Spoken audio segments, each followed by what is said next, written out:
Caitlin Clark and Angel Reese's WNBA impact speaks volumes as study release findings. While women's sports receives less than 15% of total sports media coverage, WNBA stars Caitlin Clark and Angel Reese have captured a unique segment in the betting market. Backed by a new study published in the Journal of Gambling Business and Economics, a 2020 prediction is starting to be proven right. Half a decade ago, it was suggested that sports betting could boost fan engagement in women's sports. While interest for gambling existed then, there was a wide gap in media coverage and promotions compared to men's sports. Indiana Fever's Caitlin Clark and Chicago Sky's Angel Reese are changing all that. The basketball stars had electrifying rookie seasons in the WNBA and have done a lot towards popularizing the sport. Apart from their popularity, which led to a rise in fan engagement, there was also a notable interest among sports bettors.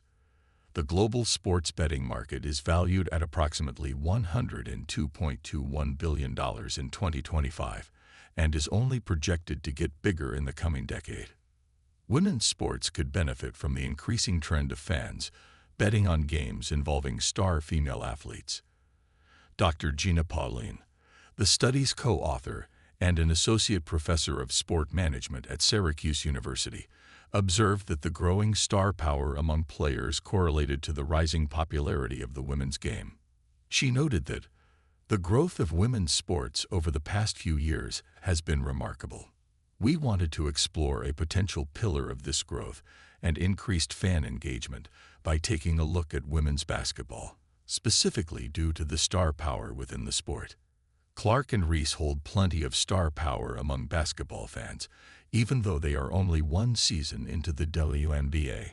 Moreover, their popularity was already established during their time at college, as Clark's final home game at Iowa saw ticket prices climb up to $6,473 per ticket. The study also found that WNBA games involving either Reese or Clark saw a significant boost in the number of bets being placed. Most notably, it was observed that the presence of Clark in a game attracted over twice as much as they did without her. While both Reese and Clark saw special interest among betting fans, there was one trend which came as a surprise to the researchers. In games involving Clark, the bettors were split in placing bets on Indiana's chances of winning, while in the case of Reese, they heavily favored her team, Chicago, to win. The reason for this split in bets placed could be for the fact that Indiana struggled with their defense, conceding an average of 87.7 points per game throughout the season. At the same time, despite Clark's dominant offense, her turnover rate was considerably high. However, at the end of the league stage, it was Indiana that had qualified for the playoffs, but were eventually eliminated in the first round. On the other hand, Reese's Chicago finished 10th in the standings after she was ruled out for a large part of the season due to a wrist injury. The surge in the trend of betting on women's games brought about by Clark and Reese's huge fan following highlights the increasing visibility and engagement that WNBA is commanding, as well as their increasing star power.